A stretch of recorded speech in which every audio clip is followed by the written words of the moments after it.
The hallowed halls of Jefferson Academy, a fortress of DC's elite, reek of privilege and prejudice. 11-year-old Isaiah Thompson steps into his classroom, heart pounding, as Ms. Evelyn Harper's icy smile cuts through him. The Pentagon, Isaiah? Does your father mop their floors? She sneers, sparking cruel laughter from his peers. Isaiah's truth that his father, Nathan, is a counterintelligence strategist is dismissed as a black boy's fantasy. But Nathan's not just there to prove them wrong. An encrypted alert warns of a sinister cyber breach targeting Isaiah. As Harper's bias blinds the school, danger closes in. Will Nathan's secret mission shatter their illusions? Dive into a tale of justice and betrayal that'll grip you from start to finish. Like, share, and subscribe to uncover Isaiah's fight against a world that doubts him. The polished halls of Jefferson Academy gleamed with the weight of privilege, their marble floors echoing the footsteps of Washington, D.C.'s elite. 11-year-old Isaiah Thompson stood before his bedroom mirror, his navy tie a chokehold of nerves as he prepared for Parents' Day, a crucible where his truth would be tested. His teacher, Ms. Evelyn Harper, 48, had mocked his claim that his father worked at the Pentagon, her saccharine voice slicing through his pride. The Pentagon, Isaiah? Perhaps your father polishes their desks. The classroom's laughter still stung, a wound deepened by the smug disbelief of his peers, like Tyler Prescott, who sneered, security? Like a mall cop? Isaiah's father, Nathan Thompson, 44, was no janitor but a counterintelligence strategist whose security clearance dwarfed the egos of Jefferson's aristocracy. An anonymous email had reached Nathan the night before, its words chilling. Jefferson Academy's network is compromised. Corey Group operatives. Your son's a target. As Isaiah adjusted his tie, his hands trembled. Not just from the humiliation but from a growing sense of unease. Downstairs, Nathan sat at the kitchen table, his tablet glowing with classified alerts. His posture straight as a blade despite his casual sweater. Ready for today, son? He asked, sliding pancakes across the table. Isaiah's voice wavered. Dad, you're coming to Parents' Day, right? Ms. Harper thinks I'm lying about you. Nathan's eyes, sharp and unyielding, softened briefly. Let her think what she wants.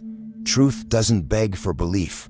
Isaiah pushed his plate, frustration spilling out. Why don't you ever come to school? They laugh because you're never there. Nathan's phone buzzed, a secure Pentagon line. He glanced at it, his jaw tightening. My work keeps me away, Isaiah. It's complicated. Isaiah's voice cracked. Complicated enough to make me look like a fool? Nathan leaned forward, his tone firm but warm. Today, I'll be there. Trust me. Outside, a black SUV idled across the street, its tinted windows hiding a figure watching their house. Isaiah froze, his backpack slipping. Dad? Who's that? Nathan's gaze flicked to the vehicle, his voice calm but edged. Nobody you need to worry about. Grab your bag. We're leaving. In the car. Isaiah's nerves churned as Jefferson Academy's iron gates loomed, a fortress of brick and exclusivity in DC's wealthiest enclave. Luxury cars disgorged his classmates, their parents, senators. CEOs parading power. Nathan's modest sedan felt out of place, like Isaiah himself. Have a good day, Nathan called, his eyes scanning the street. Remember what I said? Isaiah nodded, muttering. Got it, and stepped into the school's hallowed halls where whispers followed him like shadows. His best friend, Lucas Chin, 11, jogged up, his glasses fogged. Isaiah, you okay? Harper's been brutal. Isaiah forced a smile. She thinks I'm a liar. Everyone does. Lucas punched his arm lightly. I saw your dad's badge once. Pentagon's real. Screw her. Isaiah's laugh was hollow, his stomach knotting as he entered Ms. Harper's classroom. The room buzzed with Parents' Day anticipation. Tyler boasting about his tech mogul father, Sophia flaunting her White House advisor mom. Ms. Harper swept in, her designer heels clicking, her honey blonde bun perfect. Good morning, class, she purred, her smile warm but laced with steel. Her eyes lingered on Isaiah, her tone shifting to condescension. Isaiah, ready to share your story again? Isaiah stood, his voice steady despite his racing heart. My dad works at the Pentagon. Security operations. Snickers erupted. Tyler whispered. What, like emptying trash? Ms. Harper's lips curved. Isaiah. Facts, not fantasies, please. Isaiah's cheeks burned. It's true. Lucas raised his hand. He's not lying, Ms. Harper. Her smile tightened. Enough, Lucas. Isaiah sank into his seat, humiliation searing him. That evening, he unleashed his pain at home. She made me a joke, Dad. Why can't you just show them? Nathan's phone buzzed again, another alert about the breach. I will, Isaiah. But there's more at stake than proving them wrong. Isaiah's eyes narrowed. Like what? Nathan hesitated, then softened. Work. Trust me. Later, Isaiah crept to Nathan's study, glimpsing a file labeled Core Group before Nathan shut the laptop. Bed, Nathan said, his voice gentle but firm. Isaiah lingered. Is school in trouble? Nathan's eyes flickered with something a worry resolve. Not if I can help it. Outside. The SUV's headlights glinted, and Isaiah's sleep was restless, haunted by Ms. Harper's smirk and the stranger's watch. The next day, Ms. Harper leaned in, her voice low. Parents' Day tomorrow. Isaiah, bring your father. Prove it. Isaiah met her gaze, defiance rising. He'll be there. As he left, Nathan's call echoed in his mind, the breach is live. Jefferson's a target. I'm going in. The stage was set. Not just for vindication, but for a battle no one at Jefferson could imagine. The grand halls of Jefferson Academy pulsed with the arrogance of unchecked privilege, but for Isaiah Thompson, they were a battlefield where every glance felt like a judgment. The 11-year-old navigated the polished corridors, his navy blazer a thin shield against the whispers that trailed him. Ms. Evelyn Harper's mocking dismissal of his father's Pentagon role, perhaps he polishes their desks, had branded him a liar among his peers, and Parents' Day loomed like a reckoning. Isaiah's best friend, Lucas Chen, 11, caught up with him, his glasses slipping down his nose. Harper's got it out for you, man, Lucas said, his voice low. Why is she so sure you're making it up? Isaiah's jaw tightened. Because I'm not like Tyler or Sophia. My dad doesn't flaunt his job. Lucas grinned. That he's cooler than their parents. I saw that badge, Pentagon's no joke. Isaiah managed a half smile, but the weight of doubt pressed harder. At home, his father, Nathan Thompson, 44, sat at his desk, his tablet glowing with encrypted alerts about a cyber breach targeting Jefferson's network. An anonymous tip had warned of Core Group operatives, and Nathan's counterintelligence instincts screamed danger. Isaiah hovered in the doorway. Dad, you're still coming tomorrow, right? Harper challenged me to bring you. Nathan's eyes, sharp as flint, softened. I'll be there, son. But this isn't just about proving her wrong. Isaiah frowned. What's that mean? Nathan's phone buzzed. A secure line. Work stuff, he said, his tone clipped. Go to your homework. In Ms. Harper's classroom, the air crackled with Parents' Day hype. Tyler Prescott, 12, bragged about his father's AI empire, while Sophia Reed flaunted her mother's White House connections. Ms. Harper, 48, her designer blouse pristine, lapped it up, her smile reserved for the elite. When she called on Isaiah, her voice dripped condescension. Isaiah, care to revisit your Pentagon tale? He stood, heart-pounding. My dad's Nathan Thompson. He works in security operations at the Pentagon. Tyler snickered. What, like checking IDs? The class laughed, but Lucas shot up. He's telling the truth, Ms. Harper. I've seen the batch. Her lips thinned. Lucas, sit. Isaiah, facts, not stories. Isaiah's cheeks burned, but he held his ground. It's a fact. Ms. Harper waved him down, her smirk cutting deeper than words. After class, Lucas nudged him. She's the worst. Your dad's gonna shut her up tomorrow. Isaiah nodded, but doubt gnawed Nathan's secrecy. His rare school appearances fed the class's disbelief. That evening, Isaiah's frustration erupted at dinner. Harper made me a laughingstock, Dad. Why can't you just tell them what you do? Nathan's phone buzzed again, an alert about the breach escalating. My work's not something I can advertise, Isaiah, he said, his voice calm but strained. Why not? Isaiah pushed. Because it's not safe, Nathan snapped, then softened. I'll handle Harper. Trust me. Isaiah stormed to his room. But curiosity pulled him to Nathan's study. Through the cracked door, he glimpsed a file labeled Core Group and heard Nathan on a call. The breach is active. Jefferson's a target. I'm going in tomorrow. Isaiah's heart raced. What was happening at his school? Outside, the black SUV idled again, its silhouette menacing under the streetlights. He crept to Nathan's side. Dad, is school in danger? Nathan shut the laptop, his voice firm. Bet, Isaiah. Let me handle it. But sleep was impossible, haunted by Harper's smirk and the SUV's watchful glare. The next day, Ms. Harper's bias sharpened. During a lesson on DC landmarks, she called on Isaiah with a smirk. "The Pentagon, Isaiah. Tell us something unique, or is this another fantasy?" Isaiah, prepared after late-night research, answered, "It has a lagoon where officers fish to de-stress." The class laughed, but Lucas clapped. "That's awesome." Ms. Harper's smile faltered. "Creative, but off-topic. Sit. Later." She cornered him, her voice low. "Parents' Day is tomorrow. If your father's so important, bring him. Prove it." Isaiah met her gaze, defiance flaring. "He'll be there." After school, Lucas walked with him. "She's scared you're right," he said. "I saw her face when you mentioned the lagoon." Isaiah shrugged. "Doesn't matter if Dad doesn't show." At home, Nathan was on another call. Corey groups moving fast. Server rooms compromised. "I need Martinez on site." Isaiah lingered, catching Nathan's eye. "You're coming, right?" Nathan nodded, his face grim. "Cleared my schedule. Harper's in for a surprise." That night, Isaiah saw Nathan studying Jefferson's blueprints, his finger tracing the server room. "Dad, what's going on?" Nathan hesitated, then spoke. "Something's not right at your school. I'm fixing it." Isaiah's voice trembled. "Is it because of me?" Nathan's hand rested on his shoulder. "No, son. This is my work.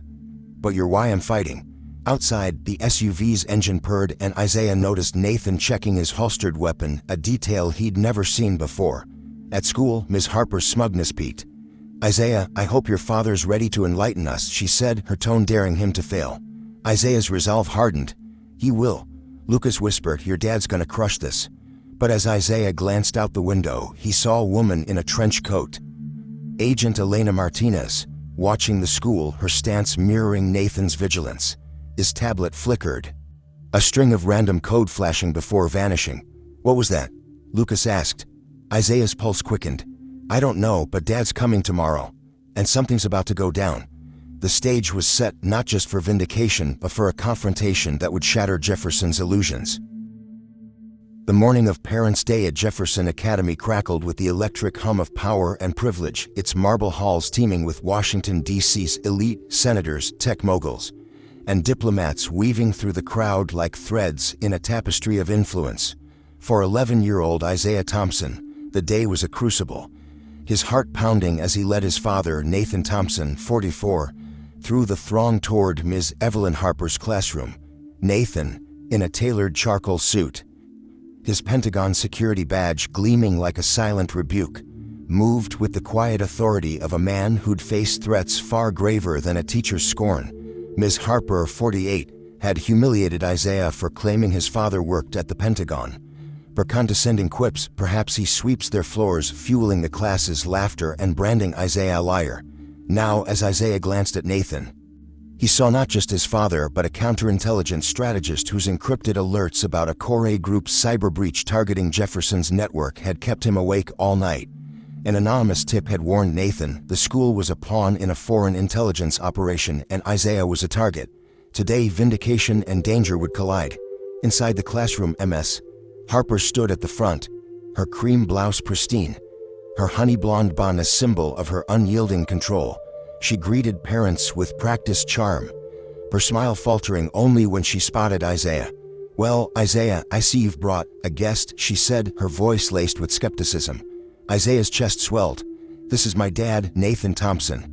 He works at the Pentagon." Nathan extended a hand, his voice smooth but edged. "Ms. Harper, I've heard much about you." Her eyes flicked to his badge, and her smirk froze, her handshake limp as color drained from her face.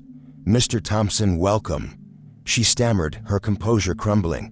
Isaiah grinned, unable to resist. "Told you, Ms. Harper." The room buzzed with whispers as parents and students, Tyler Prescott, Sophia Reed, and even Lucas Chin, Isaiah's loyal friend, craned their necks to see the man they doubted. Principal Margaret Ellis, 55, bustled in, her face flushed. "Mr. Thompson is a senior strategist," she announced, her voice tinged with nervous awe. "He's graciously agreed to speak today." Ms. Harper's eyes darted, her control slipping. "Of course," she muttered, stepping aside. Nathan faced the class, his presence silencing the chatter. "I'm proud of my son, Isaiah," he began, his voice steady. He's faced out with courage, something even adults struggle with. Isaiah beamed, but Nathan's phone vibrated, an urgent alert from Agent Elena Martinez, the woman Isaiah had seen watching the school. He stepped to the side, his voice low as he answered. "Martinez, status." Her reply was clipped. "Breach confirmed. Server room, multiple entry points. Core groups here." Nathan's jaw tightened, his eyes scanning the room. "Lock it down. I'm moving." He turned to Ms. Harper, his tone commanding. "Close the blinds. Lock the door. Now." Her hands trembled, confusion etching her face. "What's happening?" A muffled bang echoed through the building, followed by the piercing wail of fire alarms. Parents gasped, and Tyler's father, a tech CEO, snapped, "Thompson, is this your doing?" Nathan ignored him, his focus razor-sharp. "Stay calm. This is a security drill." Isaiah's heart raced as he caught Nathan's eye, a flicker of truth beneath the calm. "This was no drill." Lucas whispered, "Isaiah, what's going on?" Before he could answer, Martinez burst through the door, her trench coat swapped for an FBI windbreaker, her weapon holstered but visible. "Nathan, we've got an operative in the West Wing. Armed. Surveillance package in the server room." Parents clutched their children, and Sophia's mother, a White House advisor, demanded, "Are we in danger?" Nathan's voice cut through the panic. "Everyone, stay here. Follow Agent Martinez's orders." He nodded to Martinez. "Secure the exits. I'm checking the West Wing." Ms. Harper, her voice shaking, grabbed his arm. "Mr. Thompson, I didn't know. I'm sorry for doubting Isaiah." Nathan's gaze was steel. "Help now. Apologize later." Isaiah's tablet, tucked in his bag, flickered with the same random code he'd seen yesterday, and he whispered to Lucas, "Something's wrong with the network." Lucas's eyes widened. "Like hackers?" Nathan's phone flashed a live feed from the server room, a maintenance worker, not on the school's roster, tampering with a console. "Martinez, 2 o'clock, outside." Nathan barked, spotting a second operative in a gray uniform near the classroom window, his hand on a device. Martinez tackled him, wrenching a remote trigger from his grip. "It's a power cut initiator," she reported, cuffing the man. The classroom lights flickered, plunging the room into a dim red glow as emergency lighting kicked in. Nathan shielded Isaiah and Lucas, shouting down. Parents screamed, and Ms. Harper dropped to the floor, covering her head. Tyler whimpered, "What's happening?" Nathan's phone buzzed with a chilling message, "Your son for the Blackfish files. East Wing. Now." Isaiah, crouched beside him, saw the text and gasped, "Dad, they want me." Nathan's hand gripped his shoulder. "You're safe with me. Stay close." Lucas clung to Isaiah, his voice trembling. "This is crazy." Martinez radioed in. "Server room secured. But we've got surveillance equipment, military grade. They've been watching the school for weeks." Nathan's mind raced. The Core group, led by Anton Vark, a ghost from a classified Syrian mission 5 years ago, wasn't just after data, they wanted leverage. The Blackfish files, intel from Nathan's operation that dismantled Vark's network, were their prize, and Isaiah was their bargaining chip. "They're targeting families like mine," Nathan told Martinez. "Diplomats, contractors through their kids' devices." Ms. Harper, overhearing, gasped, "My classroom monitored?" Nathan nodded grimly. "Your bias gave them cover, Ms. Harper. They exploited it." She flinched, tears welling. "I didn't mean," Nathan cut her off. "Focus. Keep these kids calm." A second bang rocked the building and the PA system crackled. Principal Ellis's voice, strained but steady, announced, "This is a lockdown. Remain in your rooms." "This is not a drill." Parents panicked, some demanding to leave. Nathan raised his voice. "Leaving now is dangerous. Stay put. We've got this under control." But his phone showed another alert. "Suspicious package, basement. EOD team en route." Martinez whispered, "It's a diversion. They're moving to the East Wing." Nathan's eyes locked on Isaiah. "You and Lucas stick with Ms. Harper. Don't move." Isaiah's voice shook. "Dad, don't go." Nathan knelt, his tone fierce but warm. "I'm coming back for you. Always."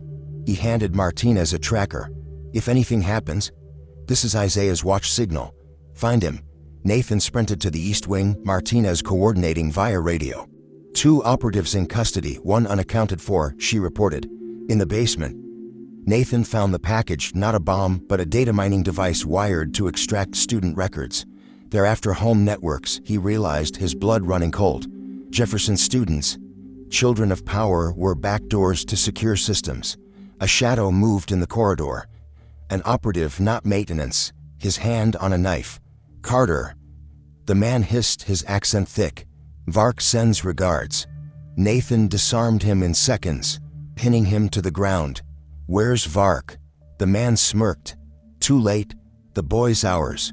Nathan's fist tightened, but Martinez's voice crackled. Nathan, East Wing's clear, but we've got movement in the air ducts. They're still here, back in the classroom. Ms. Harper struggled to calm the chaos, her voice cracking. Everyone sit tight. It's just a precaution. Isaiah whispered to Lucas. Dad's fighting someone out there. Lucas's eyes were wide, like spies. Isaiah nodded, his heart pounding. Parent Sophia's mother demanded, "Why is this happening?" Ms. Harper, trembling, admitted, "I misjudged Isaiah's father. He's important." Tyler's father scoffed. "Important enough to bring this to our school?" Isaiah snapped. "My dad's saving us." The room fell silent, his defiance stunning them. Outside, Nathan and Martinez cornered the final operative in the server room, where surveillance gear confirmed weeks of monitoring. "They knew Isaiah was my son," Nathan said, his voice low. Martinez nodded. "Vark's personal. He wants you broken." Nathan's phone buzzed, a new message, "Bring the files. Roof, or the boy pays." Nathan's eyes narrowed. He's not getting either. The classroom door rattled and Martinez stormed in, her weapon drawn. "Nathan, rooftop access is compromised. Vark's there." Nathan grabbed Isaiah, pulling him and Lucas close. "You're with me now." Ms. Harper stepped forward, her voice shaking but resolute. "Take me too. I owe Isaiah." Nathan nodded. "Stay behind us." On the roof, Vark stood alone, a scarred figure from Nathan's past, his cold blue eyes locked on Isaiah. "The files, Carter," he snarled, a knife glinting. Nathan raised his weapon. "Let's end this, Vark." Isaiah's courage surged and he shouted, "You won't win." Vark lunged, but Nathan fired, wounding him. Martinez tackled Vark, cuffing him as sirens wailed below. Isaiah clung to Nathan, tears streaming. "You came." Nathan held him tight. "Always." The truth had shattered Jefferson's illusions, and Vark's defeat marked a new dawn. The once pristine halls of Jefferson Academy now pulsed with the controlled chaos of a federal operation, police lights flashing through the windows like strobes, casting eerie shadows across the marble floors. The rooftop takedown of Anton Vark, the Corée Group operative who'd targeted 11-year-old Isaiah Thompson, had neutralized the immediate threat. But the air remained thick with tension. Nathan Thompson, 44, stood in the school's library, now a makeshift command center, his arm around Isaiah, whose wide eyes betrayed both relief and lingering fear.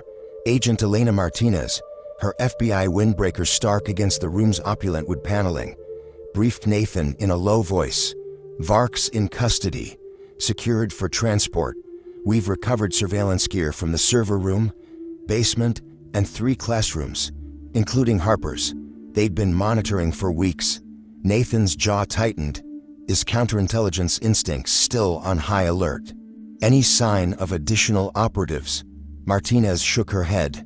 "Not yet, but we're sweeping the building."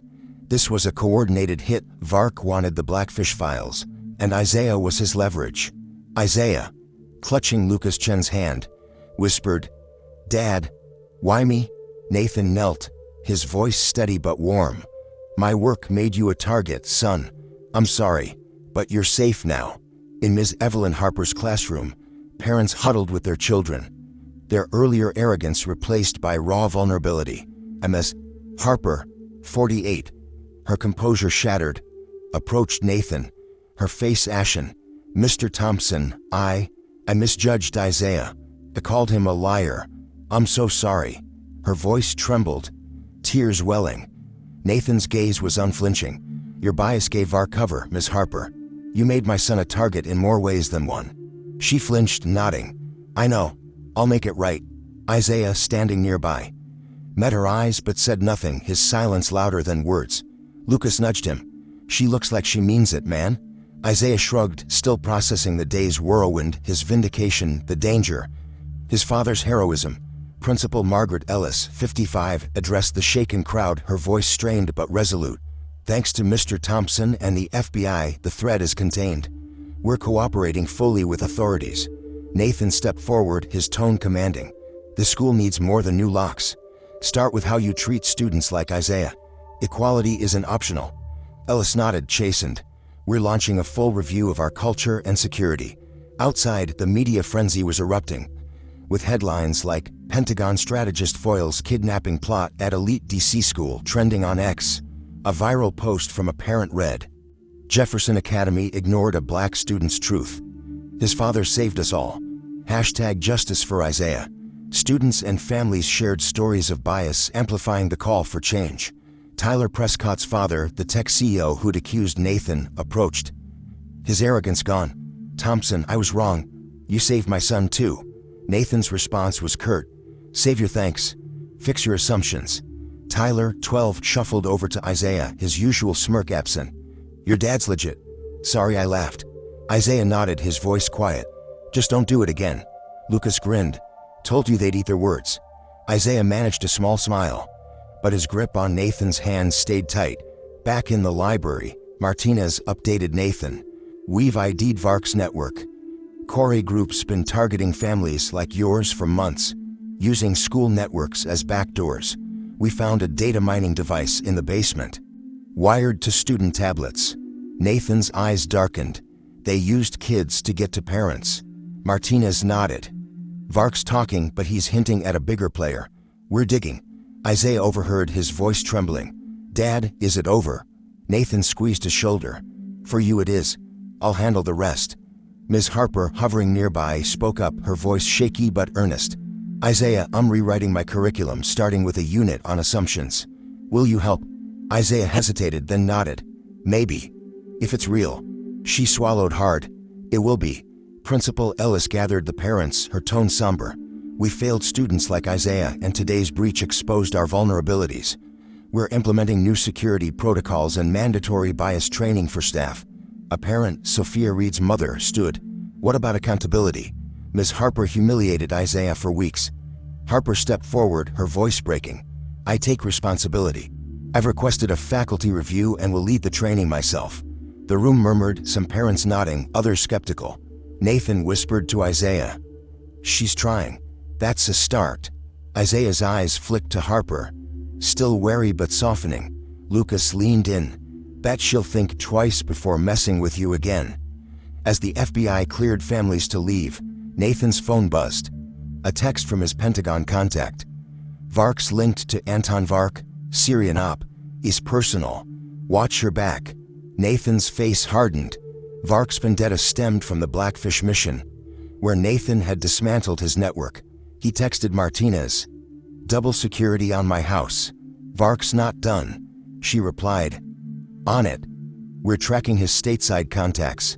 Nathan turned to Isaiah and Lucas. Time to go home, boys. Lucas's parents, shaken but grateful, hugged Nathan. You saved her son too, his mother said. Nathan nodded.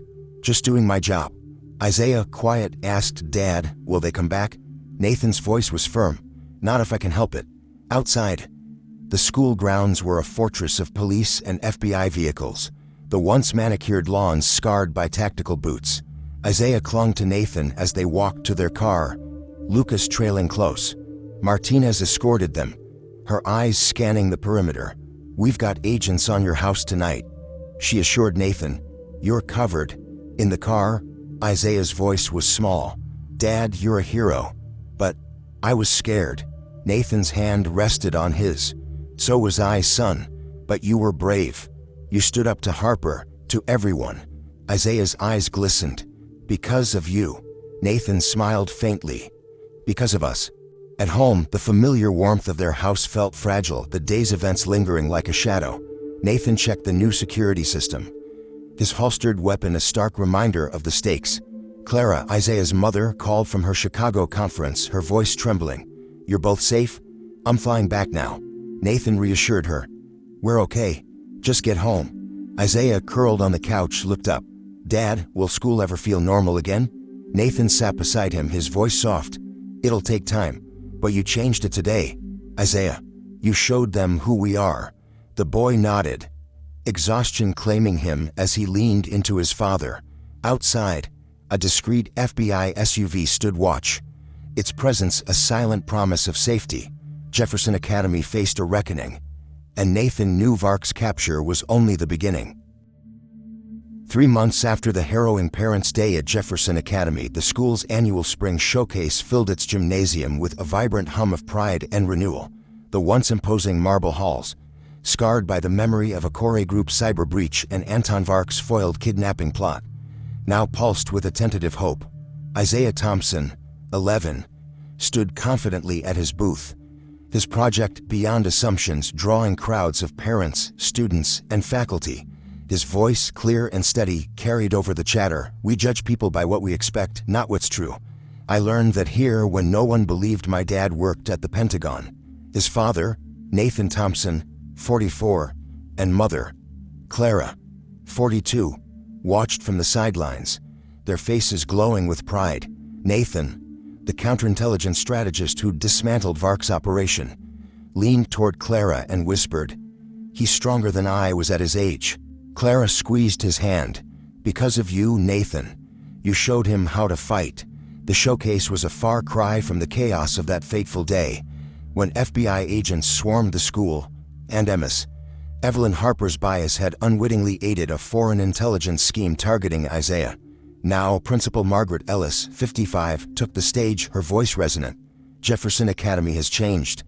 Thanks to Isaiah Thompson's courage and Mr. Thompson's heroism, we've overhauled our security and culture. New protocols protect our students, and mandatory bias training ensures every voice is heard." The crowd applauded, and Isaiah exchanged a glance with his best friend, Lucas Chin, 11, who grinned. "Dude, you're basically famous," Lucas whispered. Isaiah shrugged, but his chest swelled. His project, inspired by the pain of being branded a liar, had sparked a school-wide reckoning. A poster beside his booth read, "Challenge your assumptions. #JeffersonJustice," a hashtag that had trended globally, fueled by parents and students sharing stories of bias. Ms. Harper, 48, approached Isaiah's booth, her once smug demeanor replaced by humility.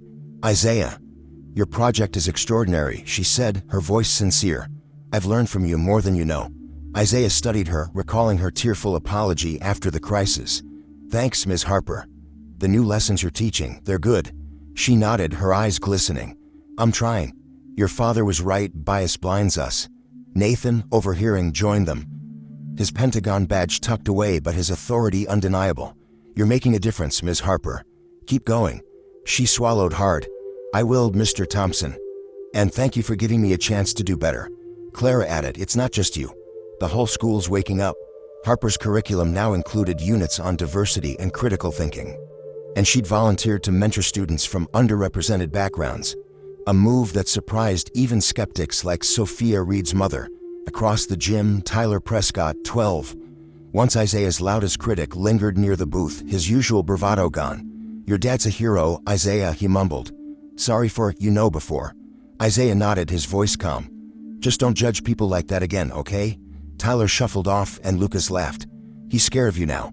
Isaiah grinned. "Good." Principal Ellis approached, shaking Nathan's hand. "Your son's a leader, Mr. Thompson. His project inspired our new inclusivity program." Nathan's smile was reserved. "He's always been a leader. He just needed a chance to show it." Ellis turned to Isaiah. "We're naming a scholarship after you, merit-based, for students who challenge the status quo." Isaiah's eyes widened. "Really?" Clara hugged him. "You're changing lives." "Sweetheart." Outside, the media storm had settled, but its impact lingered.